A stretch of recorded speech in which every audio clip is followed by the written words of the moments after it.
ഇറാനും ഇസ്രായേലും തമ്മിലുള്ള യുദ്ധത്തിന് ഒരു ശാശ്വതമായ പരിഹാരം ഇതുവരെ വന്നിട്ടില്ല. അപ്പോൾ ഓരോ ദിവസം ചെല്ലുന്തോറും യുദ്ധത്വം കൊടുമ്പിരി കൊള്ളുകയാണ്. യുദ്ധത്തിന്റെ അതിതീവ്രത കൂടിക്കൂടി വരികയാണ്. ഇപ്പോൾ നമ്മൾ നോക്കിക്കഴിഞ്ഞാൽ US യുദ്ധക്കപ്പലുകൾ ഇപ്പോൾ സംഘർഷ ഭൂമിയിലേക്ക് തിരിച്ചതായിട്ടും കഴിയാനായിട്ടുണ്ട്.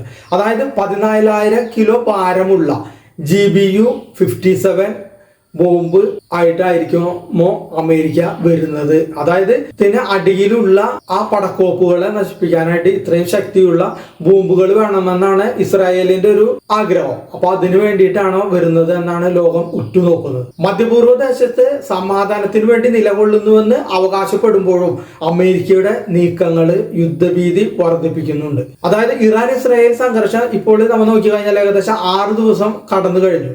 അപ്പൊ ഇസ്രയേലിനെ സൈനികമായി സഹായിക്കാനുള്ള നീക്കങ്ങൾ അമേരിക്ക ആരംഭിച്ചതായിട്ടാണ് രാജ്യാന്തര മാധ്യമങ്ങൾ ഇപ്പോൾ റിപ്പോർട്ട് ചെയ്യുന്നത്. നിലവിൽ അമേരിക്കൻ സൈന്യം ഈ സംഘർഷത്തിൽ നേരിട്ട് ഇടപെട്ടിട്ടില്ലെങ്കിലും ഇറാനുമേലുള്ള ആകാശത്തിന്റെ പൂർണ്ണമായ ഒരു നിയന്ത്രണം അത് തങ്ങൾ ഏറ്റെടുക്കുന്നതായി പ്രസിഡന്റ് ഡൊണാൾഡ് ട്രംപ് ഒരു അവകാശവാദം ഉന്നയിച്ചിട്ടുണ്ട്. ഇതാണ് ഇപ്പോൾ ആശങ്ക വർദ്ധിപ്പിക്കുന്നത്, യുദ്ധം ഏത് തരത്തിലേക്ക് നീങ്ങുമെന്നുള്ളത്. അപ്പൊ ഇസ്രയേൽ ഇറാൻ സംഘർഷത്തിൽ അമേരിക്ക കൂടി ഇടപെട്ടാൽ, അമേരിക്ക ഇടപെടുന്നത് നമുക്കറിയാലോ, അപ്പൊ അത് വലിയ ഒരു പ്രത്യാഘാതം സൃഷ്ടിക്കുമെന്ന ഭയം മറ്റു പാശ്ചാത്യ രാജ്യങ്ങൾക്കുണ്ട്. ഇറാൻ നിരുപാധികം പിൻവാങ്ങണമെന്ന്, യുദ്ധത്തിൽ നിന്ന് പിൻവാങ്ങണമെന്നാണ് അമേരിക്കൻ പ്രസിഡന്റ് തന്റെ സമൂഹ മാധ്യമങ്ങളിലൂടെ ആവശ്യപ്പെടുന്നത്. അപ്പൊ അത് ഒരു സമാധാന ശ്രമങ്ങൾക്ക് ഒരു തിരിച്ചടിയാണ്.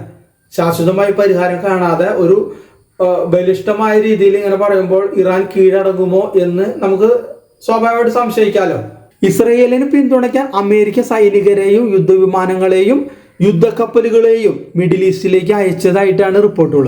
നാവികസേനയുടെ ഭാഗമായ USS നിമിറ്റ്സ് എന്ന വിമാനവാഹിനി കപ്പൽ കഴിഞ്ഞ ദിവസം തെക്ക് കിഴക്കൻ ഏഷ്യയിൽ നിന്ന് സംഘർഷ മേഖലയിലേക്ക് പുറപ്പെട്ടിരുന്നു. വിയറ്റ്നാമിൽ കപ്പലിനുള്ളിൽ നടക്കാനിരുന്ന സ്വീകരണ പരിപാടി റദ്ദാക്കിയാണ് പശ്ചിമേഷ്യ ലക്ഷ്യമാക്കി US നിമിറ്റ്സ് നീങ്ങുന്നത്.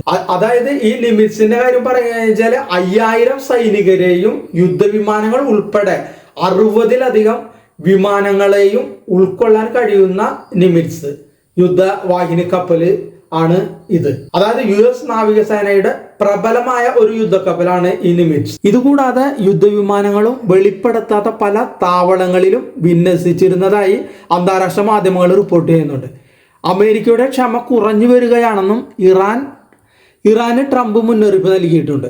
ഇറാന്റെ ഭൂഗർഭ ആണവ കേന്ദ്രമായ ഫോർഡോ ഇന്ധന സമ്പുഷ്ടീകരണ പ്ലാന്റ് ആക്രമിക്കാനുള്ള ശേഷി നിലവിൽ അമേരിക്കയ്ക്ക് മാത്രമേ ഉള്ളൂ. ഭൂമിക്കടിയിൽ ആഴത്തിൽ സ്ഥിതി ചെയ്യുന്ന ആണവകേന്ദ്രം ആക്രമിക്കാൻ US GBU-57 ബോംബിന് കഴിയും. അതായത് ഈ ബോംബിന് ഏകദേശം 13,600 കിലോഗ്രാം ഭാരമുള്ള ഈ ബോംബ് ഭൂമിക്കടിയിൽ ആഴത്തിൽ ഏകദേശം 200 അടി വരെ തുളച്ചു കയറി വലിയ നാശനഷ്ടങ്ങൾ സൃഷ്ടിക്കാൻ കഴിയുന്ന ഒരു ബോംബാണ് ഇത്. അതായത് അമേരിക്കൻ ആയുധ ശേഖരത്തിലെ ഏറ്റവും ഭാരം കൂടിയ ഒരു ബോംബാണിത്.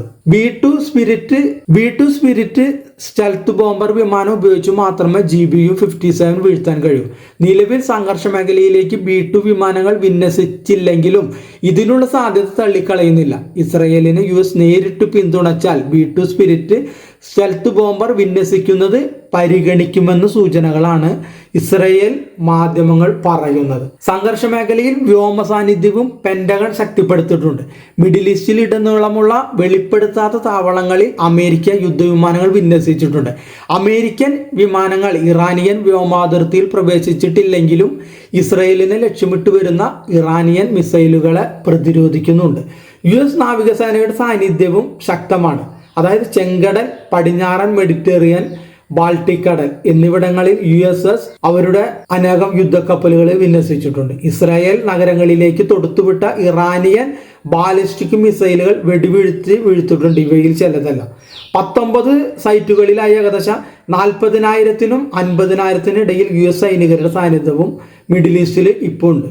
അപ്പൊ കഴിഞ്ഞ ദിവസം നമ്മൾ നോക്കിക്കഴിഞ്ഞാൽ കാണാനായിട്ട് സാധിക്കും ഇറാനും ഇസ്രയേലും തമ്മിലുള്ള വ്യോമാക്രമണം ഇപ്പൊ രൂക്ഷമായി തുടരുകയാണ്. രണ്ടു കൂട്ടർക്കും അതുകൊണ്ട് കേടുപാടുകൾ സംഭവിക്കുന്നുണ്ട് താനും. അപ്പൊ ഇറാന്റെ വാർത്താവിനിമയ ആ ശൃംഖല ഇസ്രയേല് ആക്രമിച്ചതായിട്ട് നമ്മൾ അത് കണ്ടു കഴിഞ്ഞു. അതുകൂടാതെ ഇറാൻ തലസ്ഥാനത്തിന് സമീപമുള്ള സൈനിക കേന്ദ്രങ്ങളും ഇസ്രയേൽ ആക്രമിച്ചതായിട്ടും ചില അന്താരാഷ്ട്ര മാധ്യമങ്ങൾ റിപ്പോർട്ട് ചെയ്യുന്നുണ്ട്.